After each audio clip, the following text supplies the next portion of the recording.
Hi, I'm Helen Crouch, Food Poverty Officer for North West Leicestershire District Council, and today I'm here with Tony. Tony, do you want to say your bit? Hello. It's nice to welcome you to Green Life Innovations. We're here on the Coalville border in Leicestershire, and we're stood in our potting shed at the moment, as it happens, but we're in the middle of a market garden, which is about 3/4 of an acre of planted garden area where we grow in fruit and veg.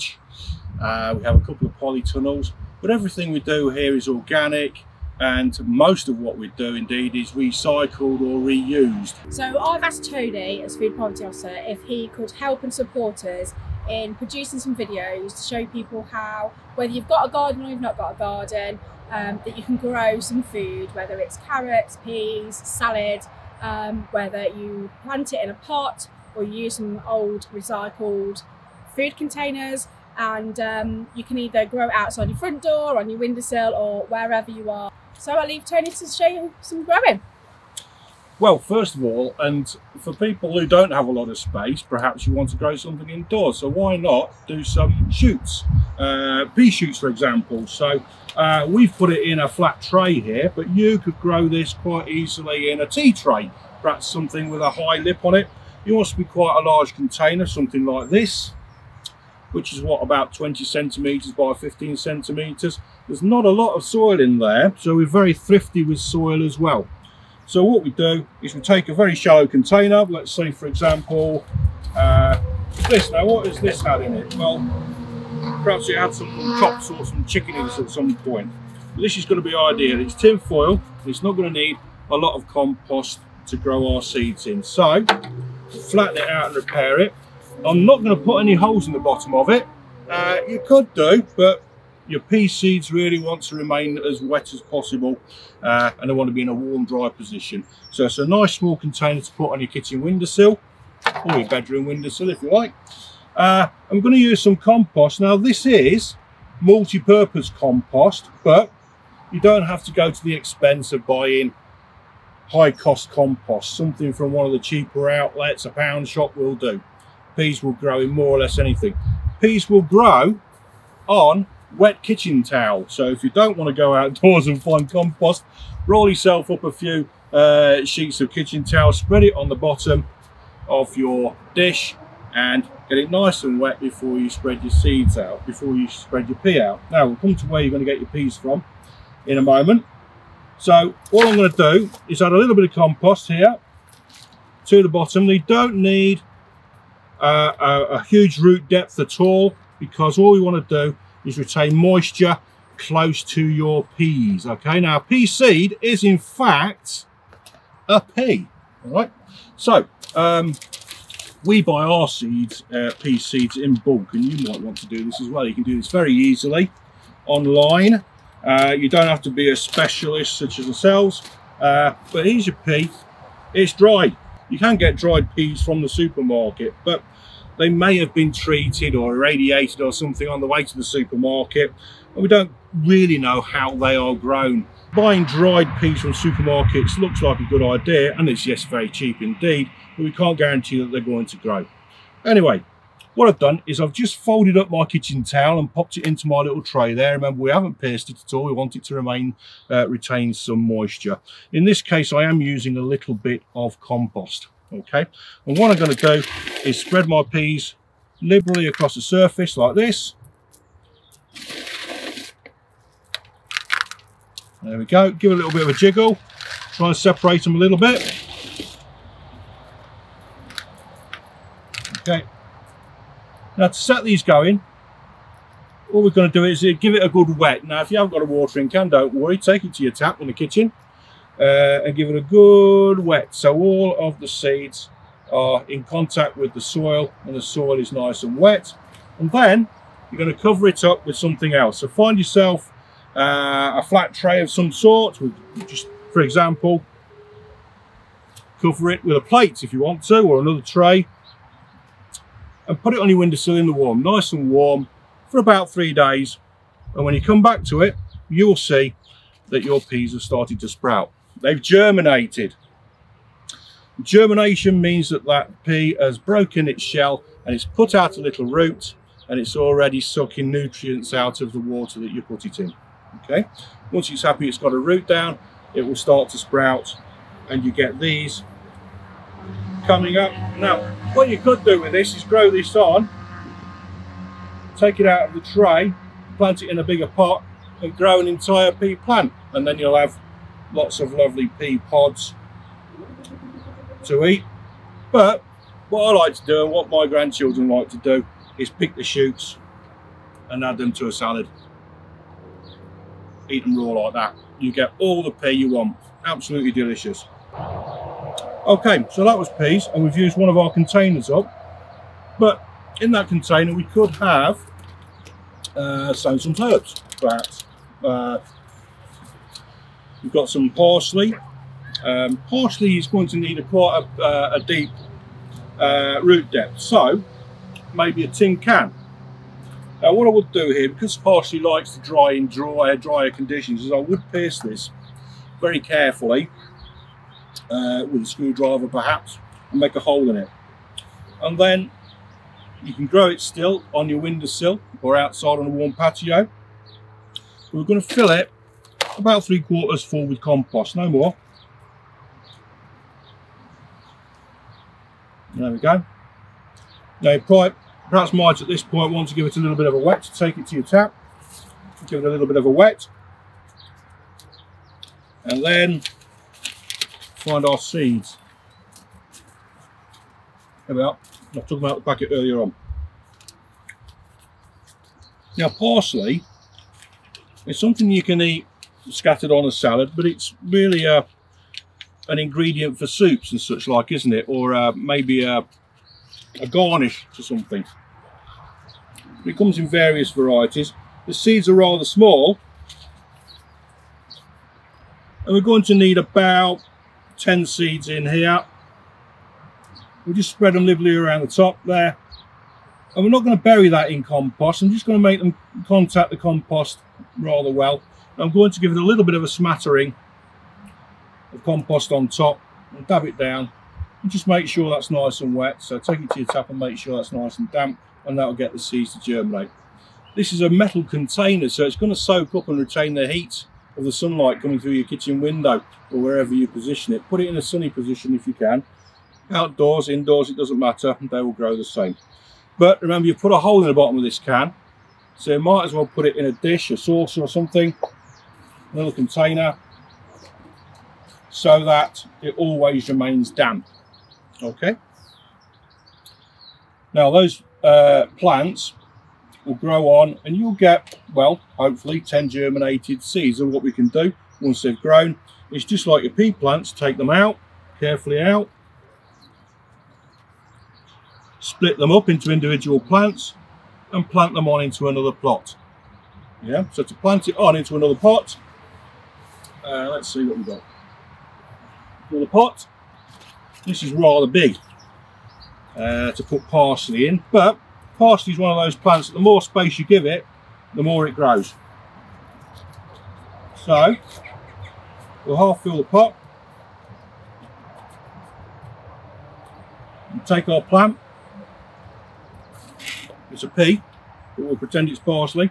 Doesn't matter, pea or parsley. And we just bury it so that the roots are underneath the soil level. Give it a little bit of a firm in there. Make sure we water it well. Put it back in your sunny spot, and you'll get another plant, and it will start to get bigger and bigger. And you can cut it as you want it. A nice living herb for the windowsill.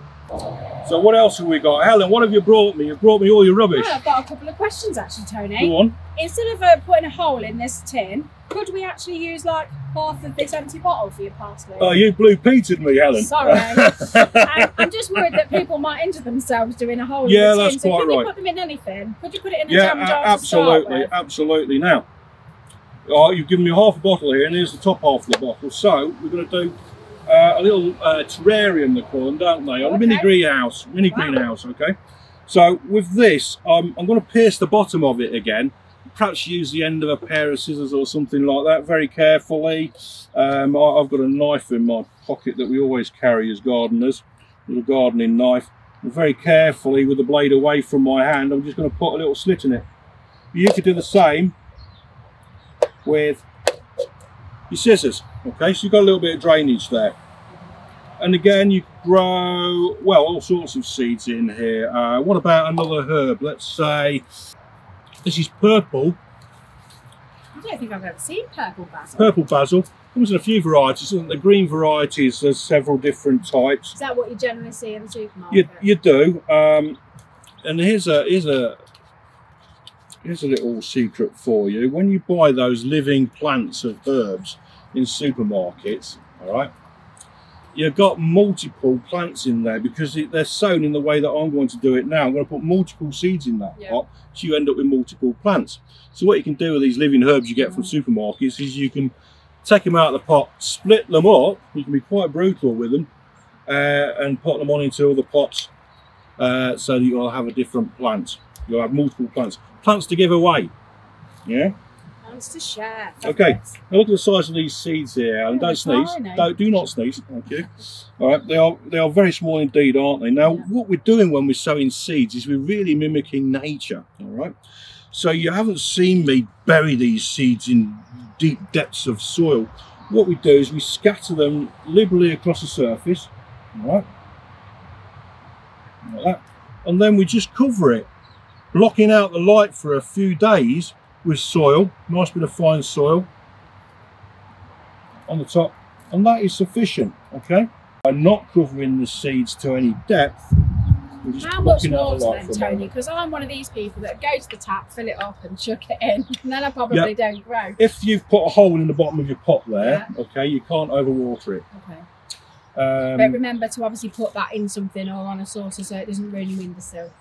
No. Yes, that's quite correct. I am guilty of that myself, but yes, so you can flood that with water and you won't need to come and visit that again for a few days, but you will need to come back and check it occasionally to make sure it's still damp, but you will know you've got success after about 4 or 5 days with basil, because you'll get a little green shoot coming out of the soil. Okay, now let's finish off our terrarium. We planted basil there, which is like a Mediterranean sort of herb, so it's going to want a little bit of warmth to help it go. Now your windowsill might not even be warm enough, so we're just going to make sure that it has a clear view of the sunlight through the top part of this bottle. Thank you very much, Anne. Okay, so we're going to refit the top part of this bottle to the bottom, and that's going to be a mini greenhouse.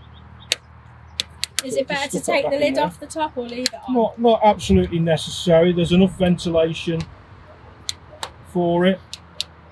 Once that's germinated, take it away and let your seeds get to the sunlight. Now, Tony, we're very busy. We've got a few things growing now, haven't we? Obviously there are other containers available, so you can make a nice big terrarium here and maybe get 2 or 3 plants going. Brilliant. And I'm guessing the secret is, if you're doing quite a bit of planting in one go, is to make sure you label the pots so you know what you're growing. Labels is a good subject, yes. I personally like lollipop sticks because I like ice creams and lollipops, all right? Brilliant. So we get lots of these. This is the side of your milk bottle. Now look, so I've taken a milk bottle, I've took the label off of it, and I've just cut out the straight sections with a pair of scissors, and that gives me a label that I can use and use and use and use and use and use. I'll do your labels for you, Tony, while you carry on. Thank you very much. Well, I see you brought some tools with you. What, a spoon? Yes. Well, very good. Okay, so. Well, I was just thinking, not everybody wants to start going out and buying lots of products to do gardening and stuff, and I am terrible in the garden, which is why I obviously asked you to give us some support. But I just thought, you don't necessarily need a massive trowel to go and have that expense. You can always use an old spoon, maybe. Yeah, sure. I mean, if you don't have a garden, why would you want to buy garden tools? That's the thing, isn't it? But, and even if you have got a garden, a lot of people aren't interested in gardening. If you're just starting out, we don't want people to have to go out and spend lots of money to start out, do we? It's about using and reusing. Yeah, that's right. I mean, for loading my trays, I'm going to use my hand to get a lot of material into that tray fairly quickly. But if I want to separate my plants out and pot them on and make more plants from one tray, very handy indeed. The spoon. It's an old spoon. It is, isn't it? It's a silver one. I'm having that. Thank you. Right. Okay. So let's go on to something. Let's go on to something a little bit more bulky. Now, what I foolishly did is I've left my seed potatoes just a bit around the corner in the garden. But carrots, now here's some in a Blue Peter fashion, growing in a bucket. Okay, now these went in 3 weeks ago. They're sown, and we've already got something carrot shaped. Look at that, lovely. Lots of roots on there, and usually they have a big long tap root on there as well. Okay, so it's not a perfect shape, but you know, as long as it tastes good, Tony. They do taste good. So these carrots then started off in a seed. You planted them small in a pot like this size though, because naturally they need the size of the pot. Ah, bless your life. Well, they have to go directly into the pot that they're going to live in for their lifetime, okay, because they do not like to be disturbed. Right, okay. And this one perhaps has been disturbed and given us a funny shape there. Or it's probably hit a stone or something in there, could it be?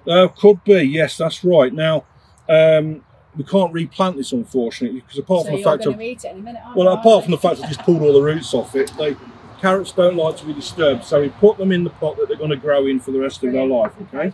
So how full will you fill that? Well, I'm going to fill it up to that inside lip there. Right. Okay. Okay. So quite a depth of soil, and you do need the full depth of the soil from your garden or your compost, or a mix of both. That's fine. We do not want a lot of nutrients in there. Carrots grow best without any fertilising at all. So you don't need to resort to your grow more. You don't need any of your tomerite. Oh, we're not complicating things. No. It sticks in the soil. If it grows, it grows in my house. The funny thing about carrots is you could grow them in sand. So if you happen to have an old bag of builder's sand at the back of the house, mix it with some of your soil to bulk it up, and it will grow in there. Brilliant. Okay, so potatoes. These are Charlotte potatoes, and they're seed potatoes, but What's that mean then? What, you've grown them from a seed?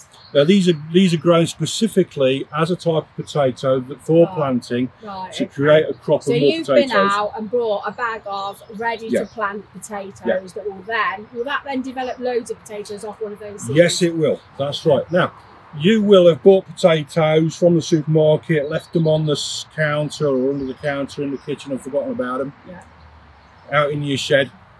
And you've forgotten about them, and you go back to them, and all of a sudden it's whoa! They've grown legs. That, or they've gone soggy. Oh, they've perhaps gone soggy. Well, that's not too much of a problem, unless they've gone absolutely rotten, of course. But seed potatoes or chitted potatoes, and that's where they started to throw these roots out, are what we use to grow more potatoes. And this is a really easy veg to grow. It needs very little attention at all. You plonk them in the ground and set them off, and get my knife out again, because very steady, Tony. that chitted potato that you've got in your kitchen, cut it in half. Okay, now you've got 2 potato plants. That so will even grow. Though that's not these things sticking out of it, it's still okay to plant. That will grow out roots of its own. As soon as it realises it's under the ground again, it'll be growing roots itself. Okay, so now we've got 2 viable potato plants from 1 potato.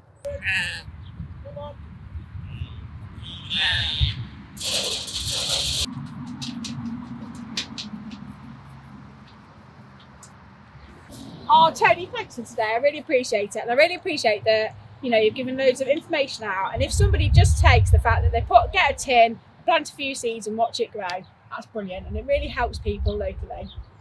Absolutely, you're very welcome. It's very nice to have you here in the garden, and you can see how we recycle all our plastic items, and we're growing food for next to nothing here. So you're very welcome to come back, and maybe we'll share with you our special vegetable soup. Oh, lovely. I look forward to it. Thanks a lot.